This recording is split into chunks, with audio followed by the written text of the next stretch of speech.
The views and opinions expressed on Wrestling Winedown are those of the host and do not necessarily reflect the official policy or position of any other agency, organization, employer, or company. What's up, guys? It's Lo, and you are tuned in to Wrestling Winedown, a female-founded and hosted podcast dedicated to professional wrestling and our favorite adult beverage. I am so honored to be joined by Alex, also known as Queen of the Ring, for this episode. We'll be chatting about her favorite WWE superstar, the Heartbreak Kid, Shawn Michaels, his iconic gears over the years, his amazing rivalries that he's been involved in, and so much more. We'll also be talking about Alex's love of professional wrestling and how it all began, as well as her recent appearance on WWE's The Bump and Royal Rumble Watch Along. This was absolutely one of my favorite episodes to record, and I hope you guys enjoy it too. So grab your glass of wine. We're going in for the 3 count.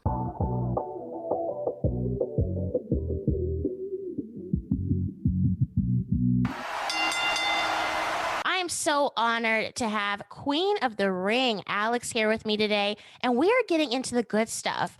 The Heartbreak Kid, Shawn Michaels. What better month to talk about Shawn Michaels than February, Valentine's Day? Yes, perfect. It's a perfect time. Heartbreak Kid, all the hearts, all the love, self-care, and all that good stuff. Looking good, looking right, does it best, and why not? Yeah, it's a great month. February, it's the month of love. Before we hop into that, I wanted to introduce my listeners to you. Where did your interest in professional wrestling begin? Yes.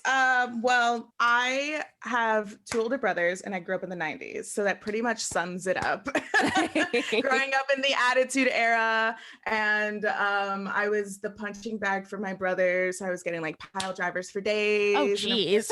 Yeah, I was. And so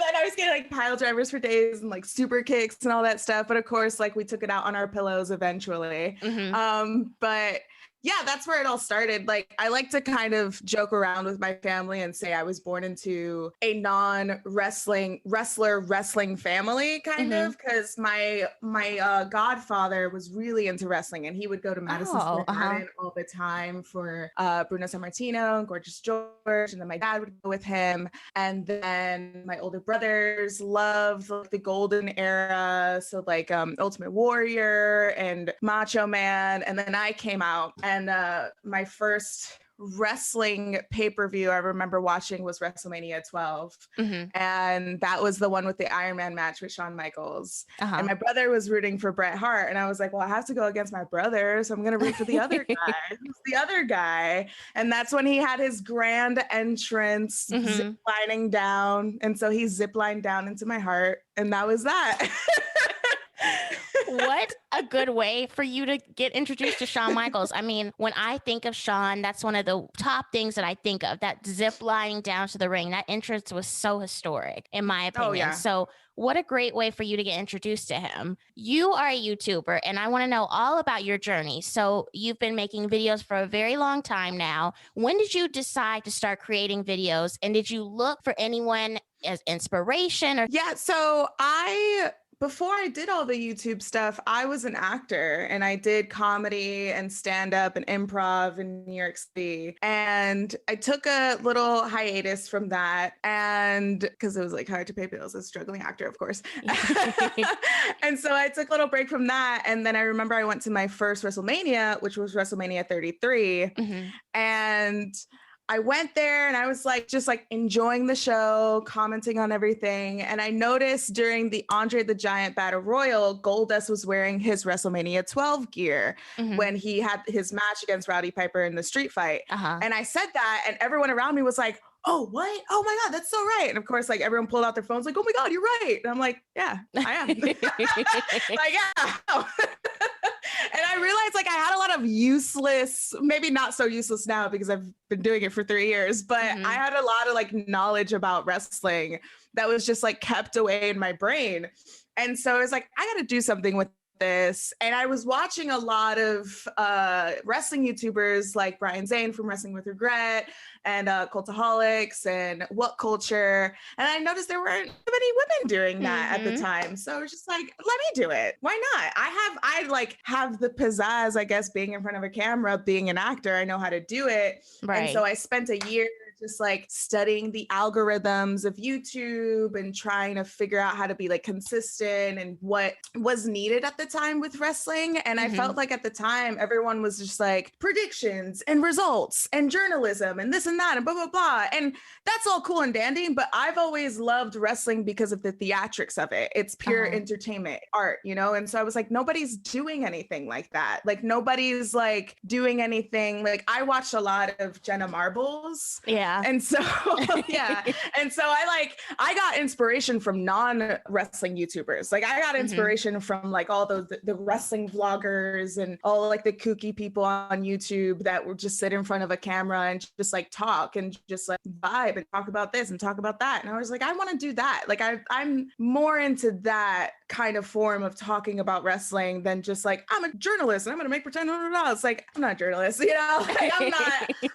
I can fake it till I make it, but I can't do it. You know, like I can be entertaining. I can be a goofball. And that's what I wanted to bring to this space. And so I did that. And then my first YouTube video was the Women's Royal Rumble. And of course that's always a successful video, no matter where you are as a YouTuber in wrestling, because it's like everyone's so excited about the Royal Rumble and your reactions, and especially like the huge reactions. So that like kicked off really well. And I was like, okay, I had to be consistent with this. And so I did it every Friday. I put out something. I put out me like doing a drunk tutorial of doing Finn Balor's makeup. I did like a predictions, but it's just like, whoa, wacky predictions. Woo, I don't know. Something about New Japan, something about Ring of Honor. and then I went to Wrestlemania 34 and I did like a vlog, like travel vlog. And that's where I kind of started to parody. Yeah. And so that's why I started to like parody off like vlogging, travel vlogs of all that. And it was cool because not that a lot of people were doing it. And I wanted to like, bring the home audience that couldn't come to these events and see like what it's really like outside of the shows, walking down Bourbon Street with all the wrestling fans and everything. And so then I brought that concept to All In when that first came up. And then, just went about my day, just making YouTube videos and wrestling and stuff. So yeah, I've been doing it for 3 years now and it's really nice.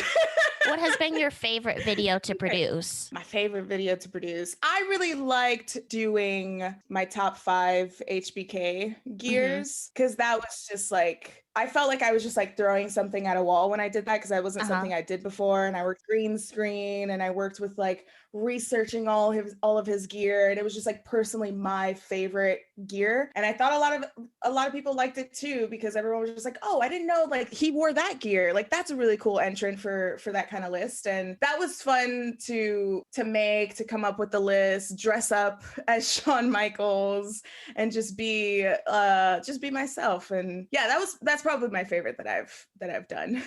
Recently, you had the opportunity to be on WWE's The Bump in the 2021 Royal Rumble Watch Along. And when I saw that, I was like, oh, I know her. Wait a minute. Hold on now. How did this opportunity arise and what were your emotions going into it? Oh, man. So they DM'd me. One of the producers DM'd me and was like, hey, they pitched the idea that they were doing this watch along and I would appear on the bump and I would pick some numbers and then I would come back during the Royal Rumble watch along and watch the Rumble with them, react and see who wins the watch along. And first I had to make sure that DM was real. Was legit, right?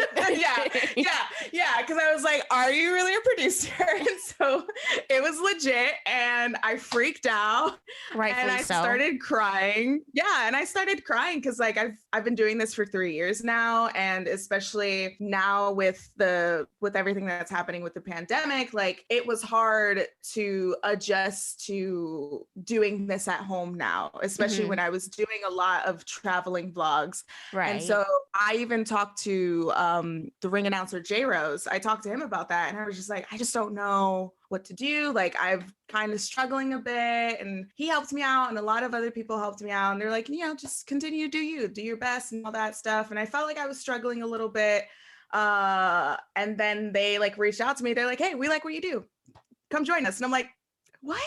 Huh? Like, what is going on? I was flipping out. Like I was crying. I told a friend, they were like excited. And then we finally got to the day to shoot that bit with like me drawing the number. I Mhm. sit down and I'm like talking to the producers, making sure that everything looks good here, lighting and all that. And they're like, okay, we're gonna start off like they casually drop. They're like, okay, we're gonna start off with Charlotte Flair, and then you're gonna interrupt her, and that's when we're gonna draw your numbers, okay? And I was like, okay, yeah, totally fine. That's totally normal. No big deal.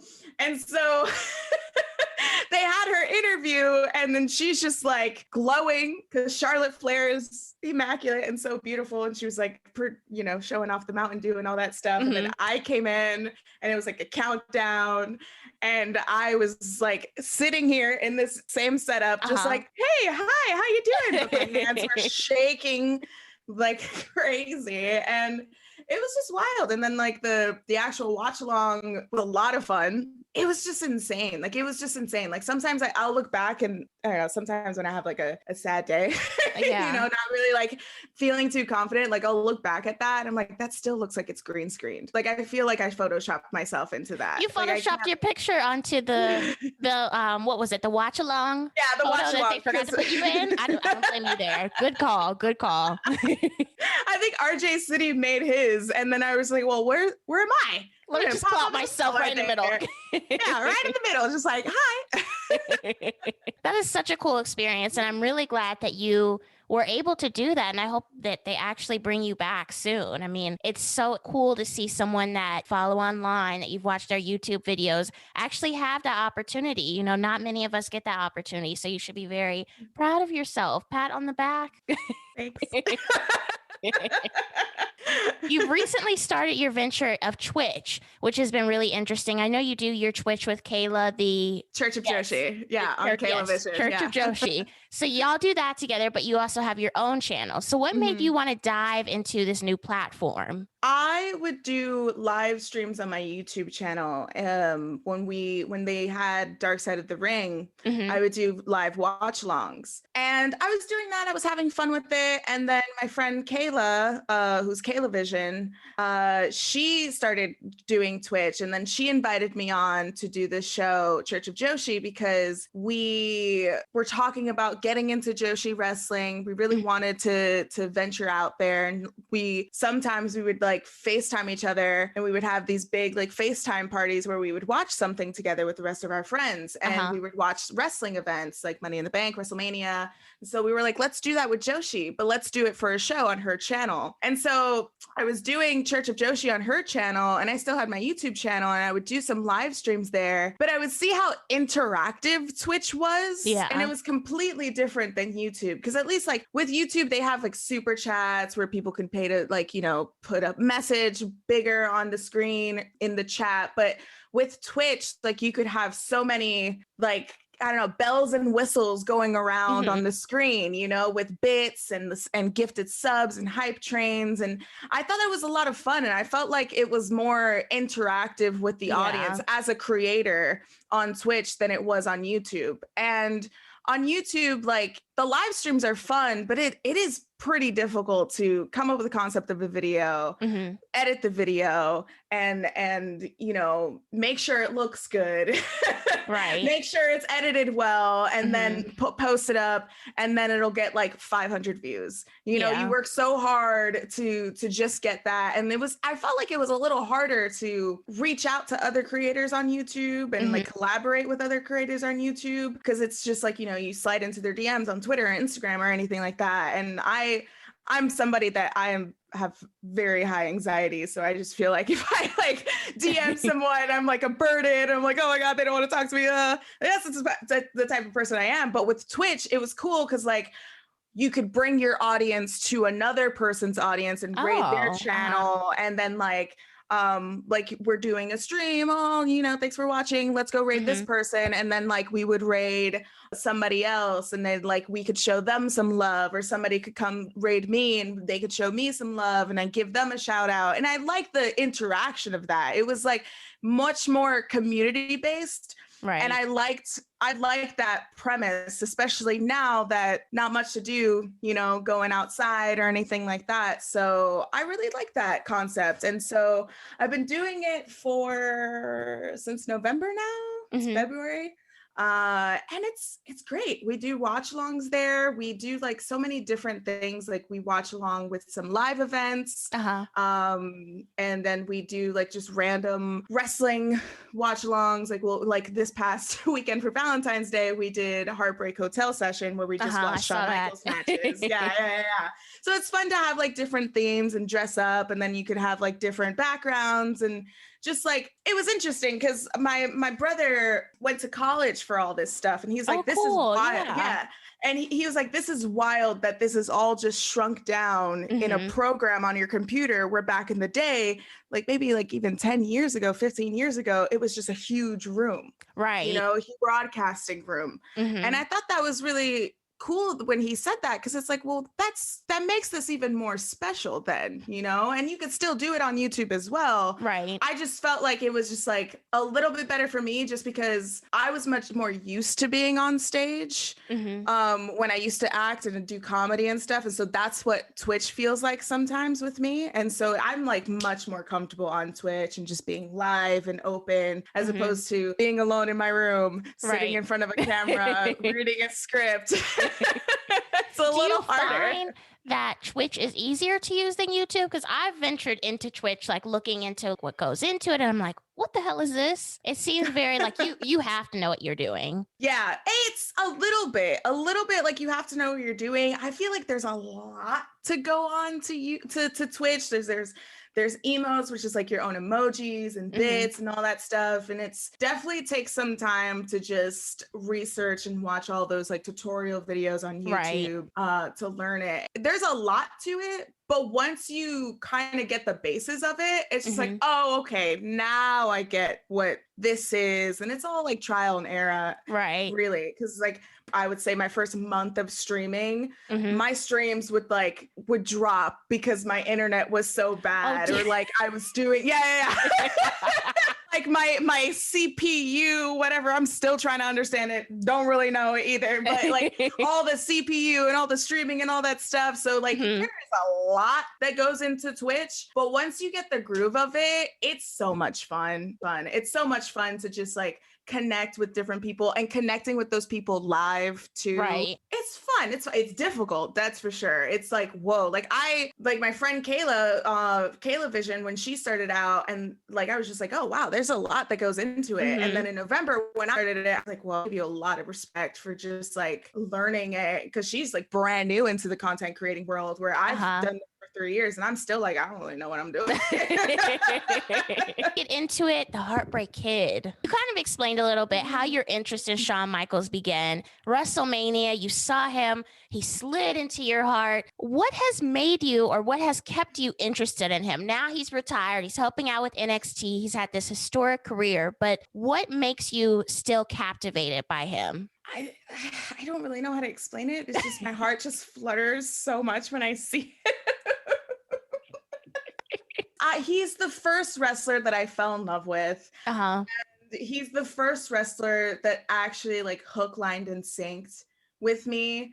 And there's just like different eras in wrestling, and also different eras in my life. Like just starting into wrestling was WrestleMania 12. The moment where I was like, oh, wrestling's real to me was Kane's debut, which just so happened to be a Shawn Michaels match against Undertaker, you know? And then there was different points when he came back after his hiatus, and he had his feud with Triple H, and it was the SummerSlam match in 2000. I would come home from like middle school or high school, log on to AOL Messenger, make sure to post all my stuff on MySpace, log on to LimeWire, and then yeah. And I would look up that match, and I would search that match, and I would download that match, and I would watch that match, and I would watch a whole bunch of other Shawn Michaels matches that I couldn't watch before because, you know, we didn't have the network back then. Right. And so I would just like watch so many things from him, and it was just like staying at my computer, barely even touching my homework, and staying on my computer all day, just like watching Shawn Michaels matches. And then even in high school, I read his book, his autobiography. So like, he just stuck with me. I don't know what it is. Like, he just stuck with me, and his I liked his story of just like believing in himself and going for wrestling. And he was just like, no, I want to be a wrestler. That's what I want to do. And that I felt like I related to that because for me, all I want to do is entertain. All I want to do is entertain no matter what. I tried the acting, I tried the comedy, and I did very well there. And now I'm doing this. Now I'm doing YouTube. Now I'm doing Twitch. And it's something that I really want to do. And I never wanted to just settle of like, oh, maybe I could do acting on the side. Like, no, that's my number one thing is just entertainment in any kind of form. And so he just like stuck with me. And then he retired and I got very sad, of course.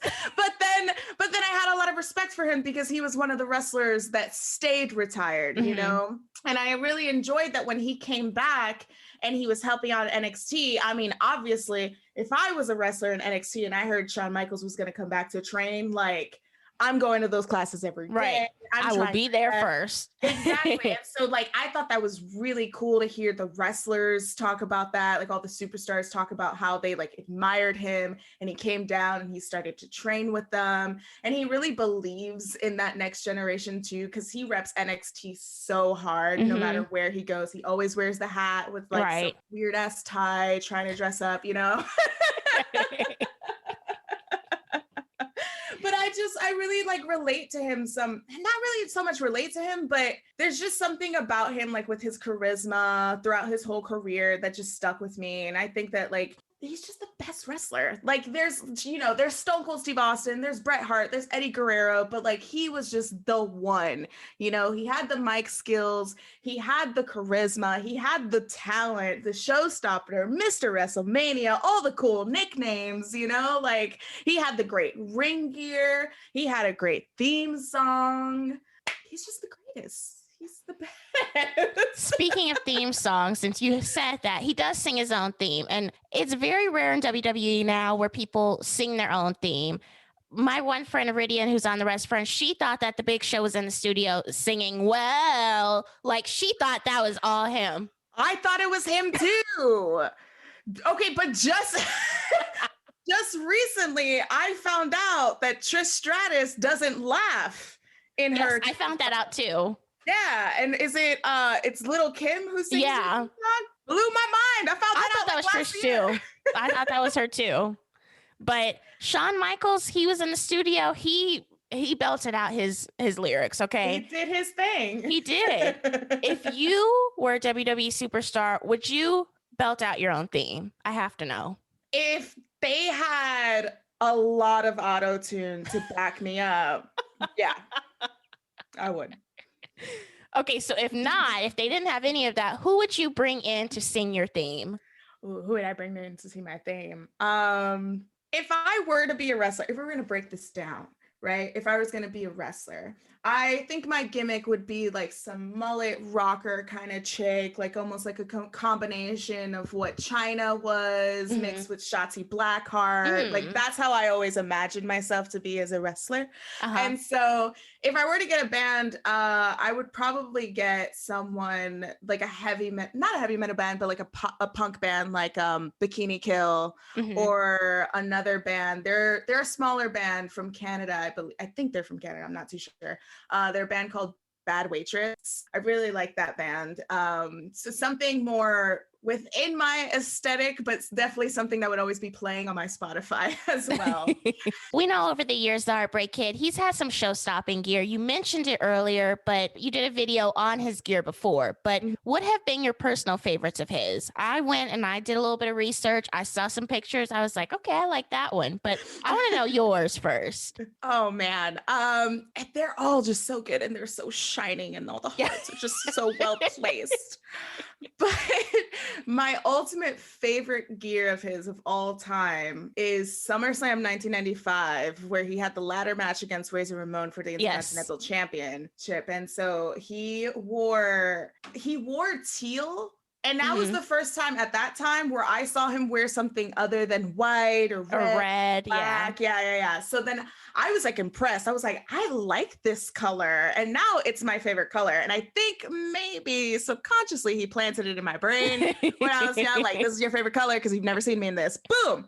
And so he wore like these teal pants with the hearts. With the heart. And it was like the zebra prints in the hearts. And then he had white boots on. And then before he came out, this was the time in WWFE when they had like the entranceway was like this tunnel, and then they had like this film thing. So he was standing in the film and like the light was behind him and he looked like a superhero. He looked like a superhero. And then it opened up and then he walks out and he climbs on top of the ladder and he's over like Rover with his hand up on top of the ladder and everyone's going crazy for him. And he has the hat on with the vest, with the earrings. Like, I was just like, this is God. Like, this is a superhero. Like, this is my idol.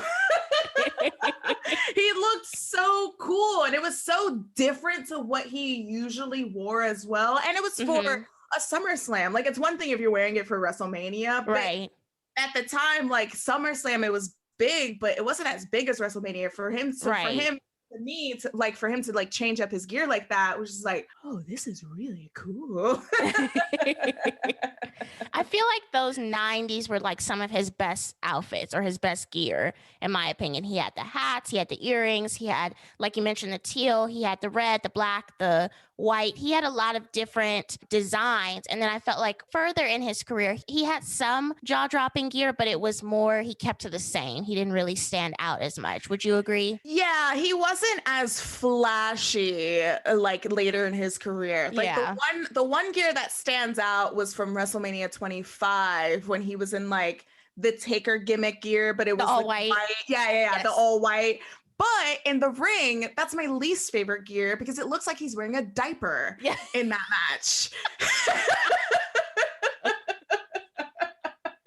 It looks like he's wearing a diaper because it's like these brown like chaps and then in the middle is just white. And I'm like, what are you doing? This is a WrestleMania match. You have a diaper on. Wait, at least it's not as bad as his Elimination Chamber match where he wore those ugly blue pants. No, not blue. Sorry, brown. The brown. Yes. Yeah. Not the blue, the brown. Those are ones that I did see online. People were like, nope, why'd you go with that brown color? Well, in his book, he mentions that his gear wasn't ready yet. And so he had to wear those brown pants. And I believe Stephanie and Triple H were making fun of him, were ribbing him backstage about it. So that's why I always defend him where people are like, oh, but his brown pants. I'm like, listen, it wasn't ready, okay? It was his comeback. He won the championship that night at Madison Square Garden. That's all we need to remember. He won the championship. Exactly. Don't remember that brown gear. Exactly. He might have had short, awkward hair too, but listen, it was an awkward time, okay? Favorite Shawn Michaels match? Or top 5, top 3? I'll give you top 3. Okay. I'll give you top 3. Number 3 is WrestleMania 25 against him and Undertaker. Number 2 is him versus Triple H at the street fight at SummerSlam 2002. And then number 1 is Bad Blood in Your House 1997. And it's the first Hell in a Cell match. It's him versus Undertaker. And that's Kane's debut. Yeah. So that match always stuck with me because that's probably my favorite match overall in wrestling, because that's the one that hooked me. Because I remember I was sitting, you know, those TVs where you would sit on the floor because the TV was on the floor as well. I was sitting in front of my TV with my brothers enjoying the match, and then Kane comes out, and then I remember thinking in my head, like seeing the Undertaker be terrified of looking at Kane, and I was like, well, if Undertaker's scared, what's gonna happen to me? So then I ran to my mom, and I was like hiding behind my mom and like watching the rest of the match behind my hands. I remember being frozen, and my mom's like, are you okay? You need to get ready for bed. You're going to school tomorrow. And I was just like, Kane's gonna come get me. I'm so scared. I'm not going anywhere. I'm not leaving this house. No, please protect me, woman. Come on. You did mention the Triple H match, and we know that Shawn Michaels has had a history with DX. how'd you feel about DX? I know you love China. I know you love Shawn, but what about the other members? Did you feel like they had a good connection? Did you like seeing them in the ring, or did you prefer Shawn as like a singles act? So I liked Shawn when he was with DX, when it was just him, Triple H, and China. I fell in love with China because she was teamed up with Shawn Michaels. And I was like, well, if she's teamed up with Shawn Michaels, I'd love her. And she was so different compared to all of the rest of the women that they've featured at that time. I really enjoyed the chemistry that all three of them had during that time. Then when Shawn left and then they brought in Road Dogg and Billy Gunn and X-Pac, I didn't really care for it, to be honest. I didn't really care for it. I was interested in what was happening with China, but everyone else I didn't really care for. And then when they brought DX back and they had the feud with like Vince McMahon and Shane McMahon. Oh yeah, I remember that. Yeah. That was like an all right time. I thought the jokes were very childish. And at that time I was in high school. So it was just like, kind of missing the magic that we had. You're right. You know?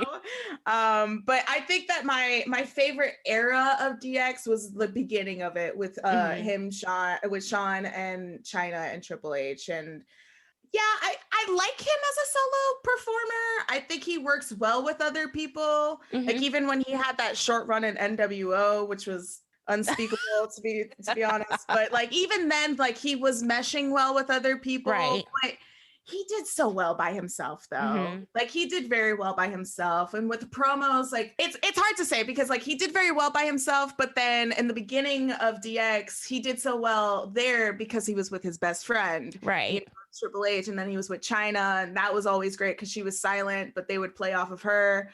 So I don't know. I don't really have a preference, I don't think. We know that he has feuded with so many people in his career, including Triple H, Bret Hart, The Undertaker, John Cena. What has been your favorite rivalry to watch with HBK? Ooh, I really liked him and Triple H because like I said, like their chemistry together, working together was very well, but also their in-ring chemistry, feuding together was very, very well done. And I think that, you know, when you have two best friends in the ring feuding together, there's so much more trust in the ring. And so there is that chemistry, you know, with their talent, but because they trust each other, they're able to do the wildest things with each other, like in that Hell in a Cell match and the street fight that they had. So that's definitely a feud that comes to mind. But an underrated feud with Shawn would have to be the feud that he had with John Cena. Yes. Right? To say that because I was like, that was my favorite one. That is when I first started watching. What was that? Like 2007, 2008-ish. I know it was WrestleMania 23, but that was one of the first matches that I had ever watched. And they had that 60-minute match. No one thought that they were going to go for 60 minutes. Such a good match. And then they went into WrestleMania. They were tag champs, but they were going up against each other for Cena's title. Just, they had incredible chemistry, and I'm glad that we got to see that. I still can't get over that 60-minute match. Yeah, and then the story of telling that story of like they were tag team champions, you know, and then going into that WrestleMania, now they're feuding with each other, and they don't have the chemistry that, you know, he had with Triple H, but they still had really good chemistry with each other. And even that, what was it? The Survivor Series match. It was Survivor Series 2009 against, it was a triple threat, and it was John Cena, Shawn Michaels, and Triple H. In the beginning of that match. Oh, I do remember that. Yeah. The beginning of that match, like we thought Triple H and Shawn Michaels, since they were DX, they were just gonna like jump John Cena, but he super quick Triple H out of the ring, and it was like, oh, that's how we're gonna do it, right? Yeah, exactly. And even John selling that's the infamous gif of him just being like, you know, that's where that came from. And I thought like they all, like John knew how to bring it with each wrestler, but he knew how to elevate the match with Shawn Michaels, you know, and Shawn Michaels brought out the best in people, but John and Shawn, like, I think because John Cena had so much respect for all the veterans, he knew exactly how to work with Shawn Michaels. Right. I agree. Yeah. Have you met Shawn Michaels? No. How? How have you not? I've been scared. Because here's my fear. Here's my fear. My fear is I'm gonna be in that meet and greet line, with somebody like, oh my God, I can't believe this is the moment, blah, blah, blah. Mm-hmm. And then I go in and he's having a bad day. Not because of me or anything, but like people just have bad days and that's okay. Mm-hmm. And he's very much entitled to have a bad day, but I'm just scared that it ruins your whole reputation of him. Exactly. And honestly, I met Bret Hart at a New York Comic-Con, and to this day, that is the worst meet and greet. Not Bret. Oh God. But it was sincerely the worst meet and greet. And I will take it he was having a bad day, maybe, I don't know. He was there for a charity meet and greet because it was if you bought his Simpsons action figure, it goes to St. John's Hospital and then you're mm-hmm. able to meet him and he'll autograph the figure for you. Uh-huh. He was late to the meet and greet, which is fine, whatever. But then I got to the table and he just couldn't even be bothered. It looked like he totally didn't want to engage with me. He didn't want to be there, which is fine. I understand. I don't want to be at work either, but I still got to put on a smile or whatever. Right. So ever since then, I was I'm never meeting Shawn ever because I don't want to run into him and have a bad day. And I've had people be like, but what if he's having a good day and he's happy to see you? Yeah. And well, then I'm going to word vomit and then I'm going to cry. It's not a win for anybody. Actually, me. It's not a win for me. Is there anyone else that you would like to meet that is a wrestler? Any new talent that you think you'd mesh well with if you met them in person, or maybe another legend? Not Bret Hart, obviously. Never again. I'm very shocked about that, though. He seems very nice. So to think he was up there with attitude. This was a few years ago when he had that pure reputation of being bitter during meet and greets. So maybe I just met him at the wrong era. Yeah. Maybe, I don't know. But somebody I would like to meet, a veteran, definitely Molly Holly. I would love to meet Molly Holly. Right now, I would love to meet Bianca Belair. Yes, let's just go together. Oh, yeah. Okay, let's go. I would love to meet her too. I think she would be so incredible. She just seems so down to earth, and that she would have a conversation with you. You wouldn't feel oh, okay, our 10 minutes up. She'd be like, no, girl, we're going to keep on talking. Yeah. And especially now with all of her wins, her Royal Rumble wins too, and especially now that all those superstars haven't met the fans one-on-one in a long time, I'm sure meeting her and just being you're amazing, you're awesome, she'd be oh my God, stop.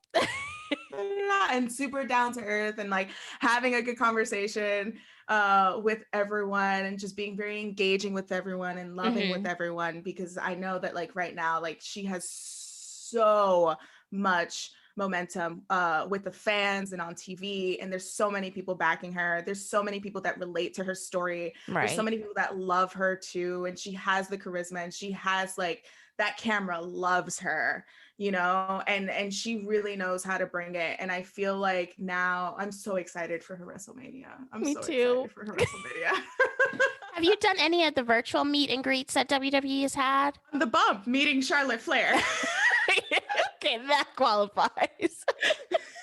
I know a lot of people have done the cricket. They've done the WWE meet and greet. So I was just interested to see if you had any experience with that. I haven't, but I'd be interested to see how everyone else's has gone. No, I haven't done that. Just very quick from what I've heard. Two minutes and you're gone. I heard it was really quick, which I don't know. That's weird. Not weird, but when you're meeting them in person, that feels quick, Yeah. that feels super fast sometimes. But sitting down in front of a computer, meeting them and having a Zoom meeting with them, like, seems interesting and it's cool, but like there's just so much magic just like waiting in line with all the rest of the other fans, especially during a huge wrestling weekend, like, oh, Royal Rumble, who do you think is gonna come out? I think this person's gonna come out. Oh my god, okay, I'm gonna be Charlotte Flair now, okay, bye. And never see them ever again. There's some magic behind that. So yeah. Right. Hopefully we can get back to normal or somewhat normal sometime soon, because I think those moments are so incredible. We've seen you along with the WrestleBays in that whole series that they had on what was that, WrestleMania week, Royal Rumble weekend? It was Royal Rumble 2019 in Phoenix. Yeah. So how did that come about? Did they see you guys just standing there and they were like, hi, you guys all look very nice. Can we follow you along for a little bit? Like, how did that go? I'm always interested to see how these producers like come up to people in person. One of the WrestleBays knew the producers, and because I believe like his wife was a client of hers. Oh, okay, yeah. His wife was like, hey, yeah, you should like connect with my husband because he's gonna be there and you're a wrestling fan. And so we connected and we all like met up for dinner, and he was like, there's something here, because no one sees this during a wrestling weekend. Like, y'all actually had 6 girls like meet up. Was it 6 of us or is it 5 of us? I'm about to pull up the picture and be like, 1, 2. Yeah, so 6 of us. It's been so long since I've seen them all too. I miss them, but yeah, he was like, it's so rare to see 6 girls together and y'all know what you're talking about, right? And it's not just like the Bellas or any of like the other, like, who else is in Total Divas? I don't really know. Naomi, Nia Jax, yeah. Like, it was like, you know, one of us really loved Eddie Guerrero. I really loved Shawn Michaels. Another of us really loved like Jeff Hardy and Finn Balor. And they're like, this is rare. Like, we need to document this somehow. And he was like, are you going to be at Access tomorrow? And we were like, yes, we are, actually. And he's like, so then dress your best. And we were like, what does that mean? And so we got done up, woke up early, went to Access, and then they just like followed us around with a camera person. And we heard that Undisputed Era was going to be there. And that was after we took our Undisputed Era photo outside of TakeOver, because that was Sunday morning and TakeOver was Saturday. So we found out that Undisputed Era was going to be there, and like, well, we got to go meet them. But Adam Cole wasn't there because I think he was doing Worlds Collide, because I think it was around the time that they were doing that. So I think he had a match. So he wasn't at the meet and greet. But we met them and we showed them the picture. They're like, oh, this was us. We did this yesterday. And he's like, and they were like, oh yeah, like we were like sending each other those pictures like back and forth. Like, we saw y'all look so cool, blah, blah, blah. And so like, and you're like, wait, what? We met them. Yeah, I freaked out. I was like, oh, okay, gonna make pretend like that's normal. Sure, why not? And so we took the picture together. And then we had another meet and greet. I forget who was the other person that we met, because it was like a booth. And so you would line up to meet like several different superstars. And so we met Undisputed Era, and then the next booth was somebody else. And then the next booth was Mia Yim, and my friend Kayla, KB, she knows Leva Bates, and Leva Bates knows Mia Yim. So then she told Mia Yim that she knew Leva Bates, and she was like, oh my God, I know her, blah, blah, blah. And so like she picked her up during the photo, and that was like a really cool photo that we took together. And then they documented that, and then they followed us at Royal Rumble.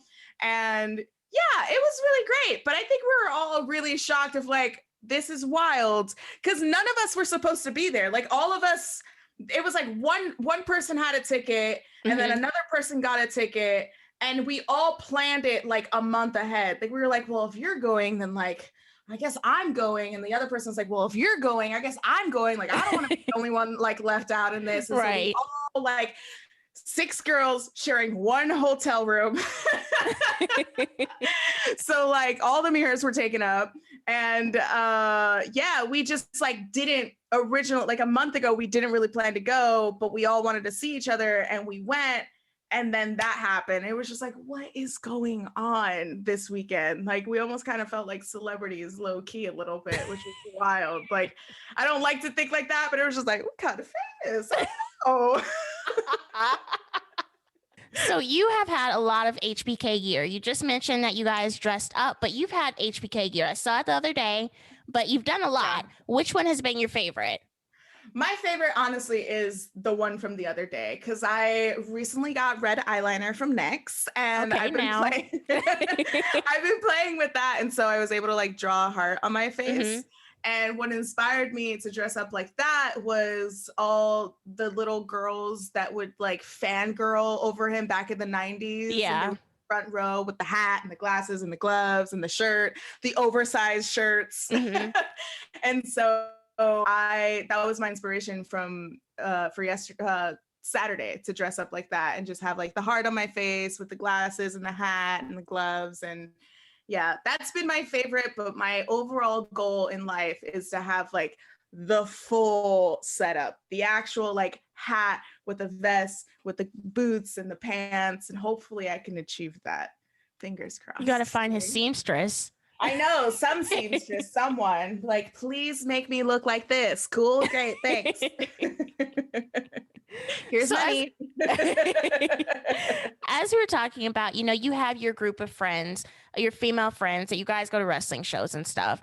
What advice would you give to a woman that's first starting to watch wrestling, or, you know, maybe hasn't watched in a while and is just starting again? Because I remember before I started this podcast, I had gotten on Twitter and I was like, okay, you know, I want to talk about wrestling, but not really sure where to start. And I found Alexis Littlefoot, I found Aaliyah, and then that's when I found everyone else. But what if it's not as easy as it was for me? What advice would you give to someone else?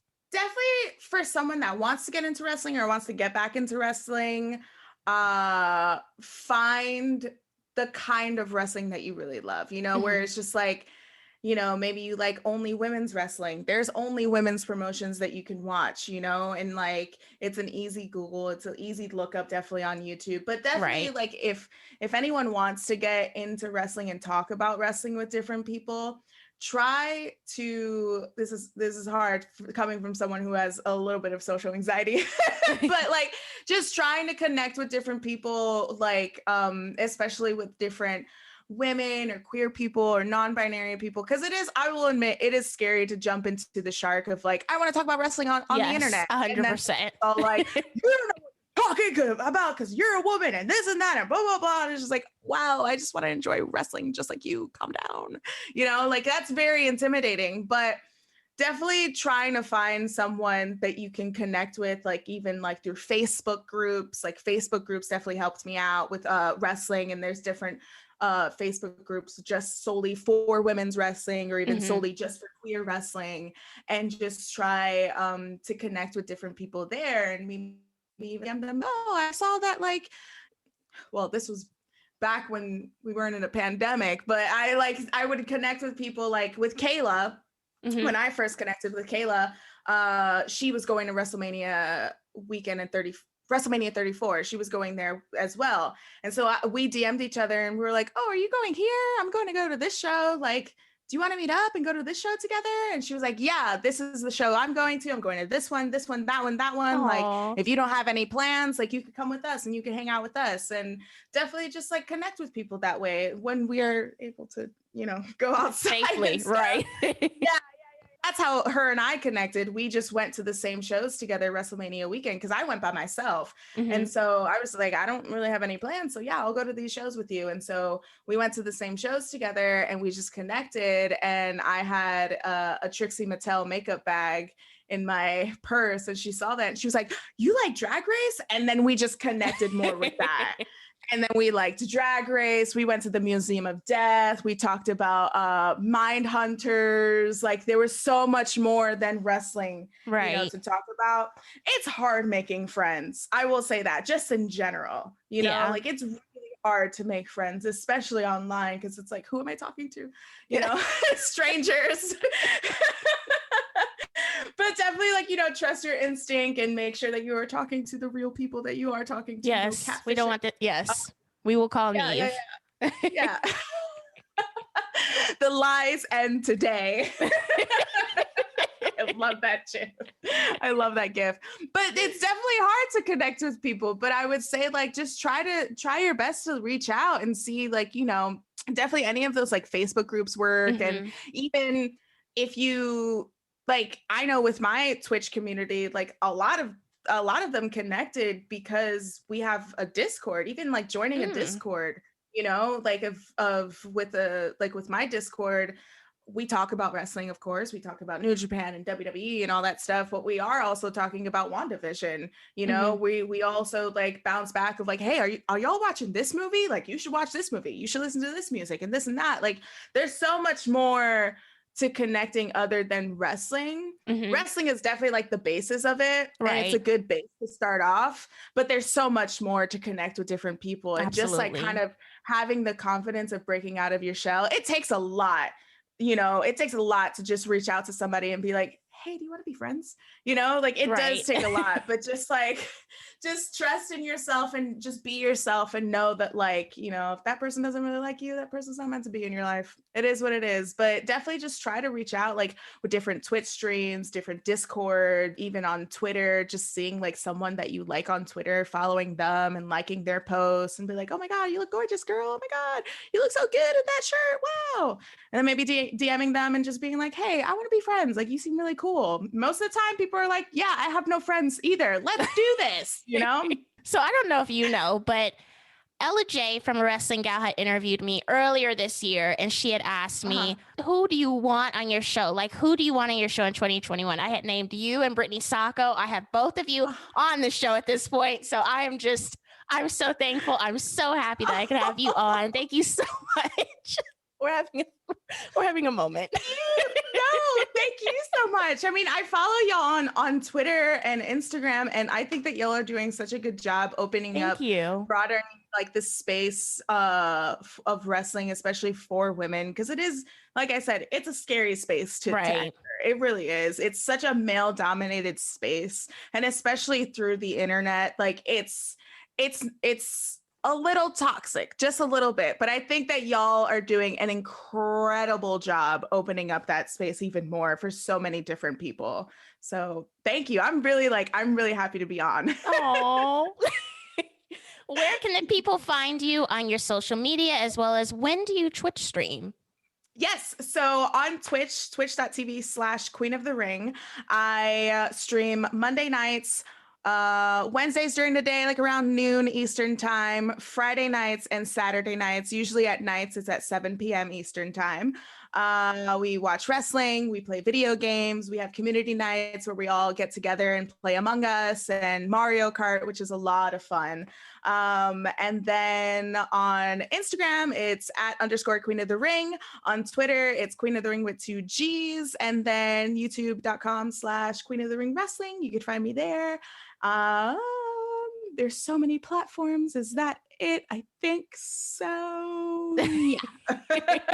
Oh, yes. And I also have Church of Joshi over on my friend Kayla's channel, twitch.tv/KaylaVision. Every Sunday at 12 p.m. Eastern time, we get together and we watch Joshi matches. We watch Joshi wrestling, like Bull Nakano, Aja Kong, Akira Kotu, Manami Toyota, and even now with Mayu Iwatani and Mio Shirai, and even all of the AEW tournament brackets with the Joshi wrestlers. Like, we've also been covering them as well. So that's a lot of fun. Very nice. Thank you for tuning in to another episode of Wrestling Winedown. You can find all of our other episodes available on Apple Podcasts, Spotify, Google Play, iHeartRadio, and wherever else you listen to your podcast. We're also on Twitter and Instagram at WWDCAST. Our new website is also coming soon. Let us know what you thought about the episode. What was your favorite part? We upload episodes with brand new co-hosts every week. Until next time, enjoy your wine and, of course, enjoy your wrestling. Cheers!